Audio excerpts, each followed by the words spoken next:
แม่แล้วเคยมีลูกนำกันแล้วเนาะคิดเห็นความ ผู้หนึ่ ดี ง นํกันอะไรแล้วบ่แม่นว่า 5 เดือนแล้ว บ่แม่นว่าปีหนึ่ง2ปีปะ4-5 ปี บ่ ไปทั่วเกือบทั่วประเทศลาวพากันไปชาละวัน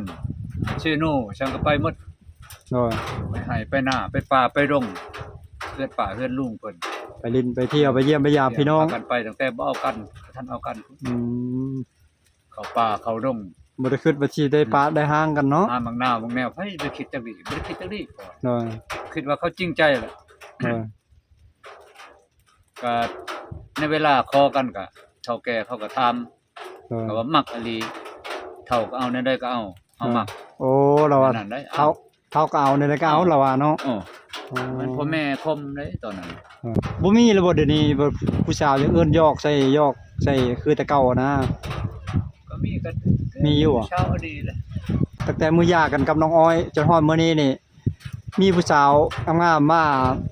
หยอกก็ขึ้นมักเขาอยู่บ่ โยมักกันแล้ว ขึ้นมักอยู่ ขึ้นมักแต่บ่ทันหยอกพุ่นแหล้ว ว้า แต่ว่ายังบ่ลืมเมียเก่าซื่อ เนี่ยเก่าบ่ลืม ๆอายุเราก็17 18 19นึงเนาะ เดี๋ยวนี้ได้แล้ว อ่า 19 19 ปี ตอนนั้นก็เอากันมุง13 15ได้13นี่แหละ ประมาณ 4 15 15นี่แหละ ประมาณ14 15แล้วตอนเฒ่าเอา คันเข้ามัก15 16 12 13ก็เอานะ บ่ได้ชอ บ่ เนาะ ชอบป้าก็หาใหม่อีกอ่า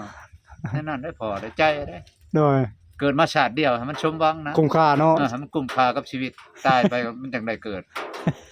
นั่นน่ะ อ้าวฝนก็เริ่มจางลงมาแล้วพี่น้องไอ้บ่ได้ดาพอตู้ก็กำลังหนาวเย็นบวกกับสายน้ำฝนอายน้ำฝนเข้ามาบวกกับหัวใจก็หนาวเนี่ยเนาะหรือว่าอุ่นแล้วว่าหัวใจเดี๋ยวนี้ โอ้ยยังบ่อุ่นง่าย ยังหนาวอยู่บ่ มันระดับปีพุ่นแหละมันสินะ ระดับปีพุ่น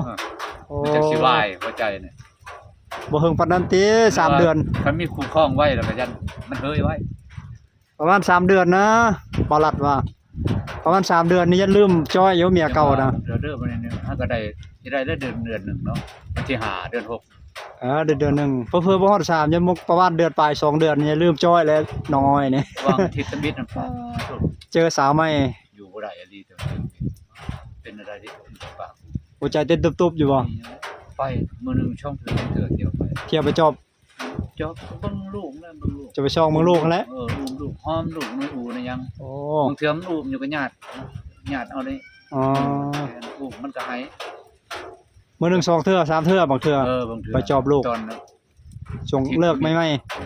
ช่อง3มื้อตำบิด ๆช่วงหย่ากันใหม่ 3มื้อบอกความแล้ว ๆอืม มันก็หมอนี่คิดแต่หมอน่ะโอ้หมู่เฮ็ดพิลึกพิลึก พญาติอุ้มลูกอยู่ไปกะโดดใส่ลูกแล้วเนาะสิโดดใส่แม่ก็โดดบ่ได้เนาะ คิดว่าบ่าวตอนนี้มันก็หมู่เฮ็ดต้องมาพูดดีพูดใจกัน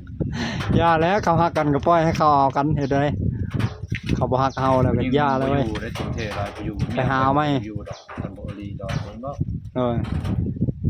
แม่นแล้วก็สำคัญหลักๆก็เฮาเลยแล้ว คนเฮาผัวเฒ่าก็หลายคนอิจฉามันได้ โดย เว้า โอ้เราคนงามเด้ หลายคนอิจฉาว่าโอ้ยซ้ำเจ้าหั่นว่ะก็เอาคนเฒ่าคนแก่นี่นั่น โดย เอาผู้บ่าวหล่อๆมื้อนี้มื้ออื่นก็ได้ โดย พวกเขาอิจฉานะ โดย เพราะว่ามันได้เพิ่งพาใช้น้ำพอได้พอ แม่นแล้วน้องอ้อยเราก็หน้าตาดีเด้ นี่มันช่องมากก็ย้อนความทุกข์ความยากเขาแน่ก็เขาแบบมันอยู่บ่ได้ แม่นน่ะ เงินคำดำแก้วบ่หรือว่าเพื่อนชาติล้านแปดจังก็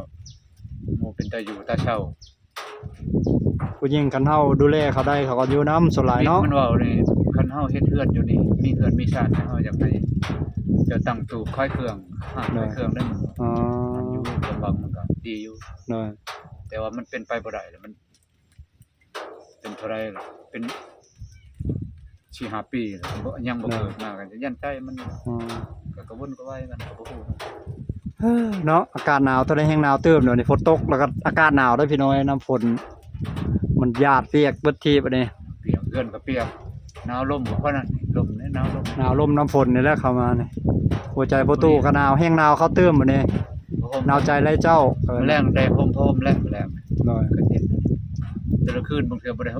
ฮม ไปหาผู้สาวแถวบ้านไกลเฮือนเคียงนี่มานอนนำซะ โอ้ย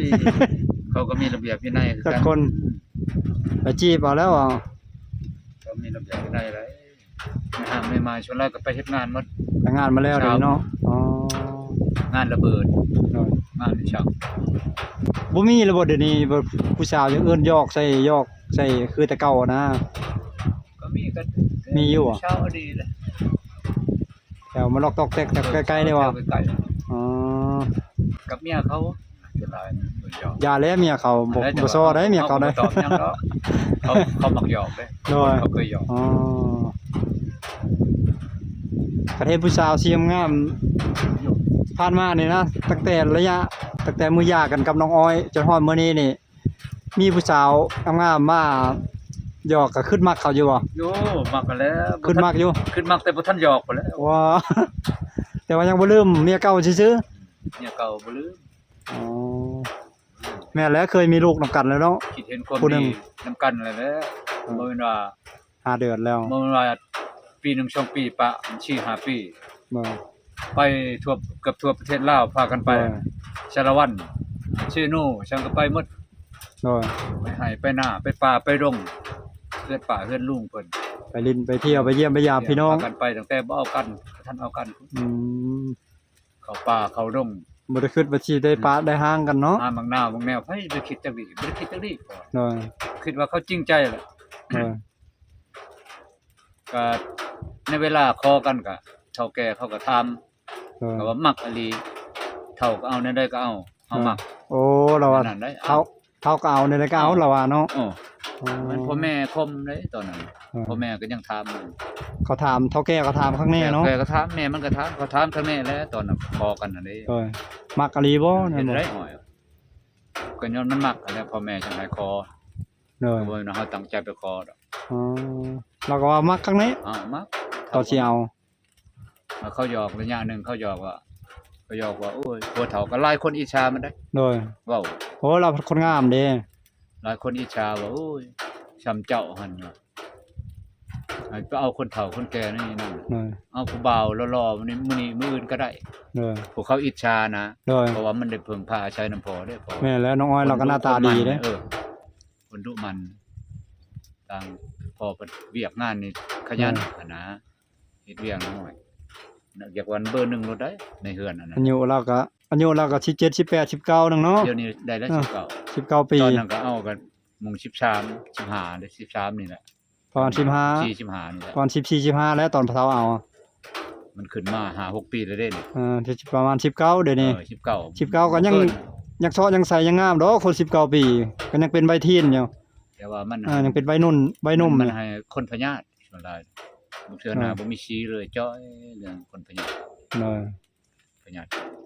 วันนี้ พญาตไม่ยิ่งนะ วันนี้ยากับพ่อตูนี่แล้วเขาก็แต่งโตแล้ววันนี้นะแฮงแม่ลูกอ่อนฉับอีกหากก็ออกแต่กรรมไม่ได้4-5 เดือนแฮงงามแล้ว แต่งก็คือบ่ชูแต่งอะ เนาะ คือสมัยพอมันยังแต่งกว่า อ๋อ เพราะว่าพอ เออ ก็ประหยัดอยู่ประหยัดกินเงินค่ำก็มันอยากซื้อสติ๊กชอกสติ๊กก็แล้วแต่มันคนมักแต่งแน่มันน่ะ เออ ว่าแล้ว เอาช่วงนี้ยังคิดฮอดแฮงอีก 4-5 เดือนไปก็สิเริ่มจางไปแล้วพ่อตูเอ้ย คิดเห็น บางทีอาจจะได้เจอผู้ใหม่ดีกว่าเก่า บางเทื่อมันเก็บเป็นเนาะ งามกว่าเก่า คิดเห็นตอนมันใช้ชะโลมกับพ่อแห้งน่ะหมดคืนมีแต่พอได้นั่งเผา น้อย นั่งเผาชะโลม4-5 โมงเขาสิแช่งชะโลมหมดพอปลด เออ มีแพทย์มาปลดได้ อ๋อ พอก็พ่อฮู้อยู่วิชาตัวนี้หน่อยหนึงได้ ได้ เพราะว่าเคยเรียนมาอดเอา เจอคนใหม่ที่ดีกว่าเก่างามกว่าเก่าสวยเซ็กซี่กว่าเก่า ใจลูกผู้ชายต้องอดแน่แล้ว อายุต้องน้อยกว่าเก่าอีก ชูเป็นชู เอา36 17คือเก่าเด้อวันนี้ประตูเด้อ ว้าวแล้วเอา30ปลาย40ปลายพุ่นแหละ เอา30ก็พอแล้วอย่าเอาแก่หลาย ก็ว่าบ่ได้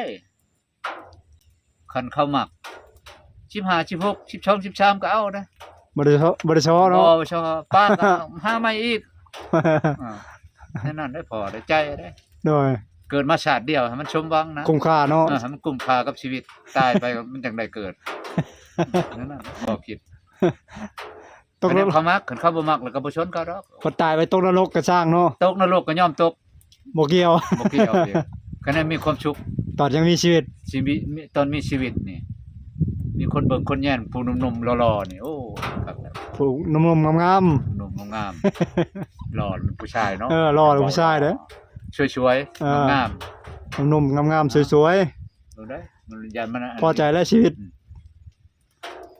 อ้าวบัดนี้ค่ำแล้วพี่น้องเอ้ยฝนมืดฝนค่ำย้อนนั้นฝนนี่แหละมีฝนตกน่ะสิได้ลำลาทุกคนไปก่อนนะสิได้กลับตัวได้ประตูเอ้ย สิมี กับ น้ำจิตน้ำใจ ให้ประตูชื่อเพชรเกลือแป้งนัวเด้อบ่ตเด้อ ถูกเรื่องให้ลูกด้านมัน โดยหามันกีบ บ่เจ็บบ่ไข้บ่ได้พยาธิปรารถนาสิ่งใดให้ได้สิ่งนั้น โดย ความมักของลูกวิชานี้ โอ้ย ก็ให้มันรุ่งโรจน์ สาธุ มันทำมันไหลมาเทมาเด้อลูกเด้อ โอ้ยสาธุมื้อหน้ามื้อใดสิมาลิ้นน้ำอีก จ้า บ่ให้ง่วงบ่ให้เหงาอยู่คนเดียว เงาก็ โอเคเอาลาทุกคนไปก่อนสบายดีบ๊ายบาย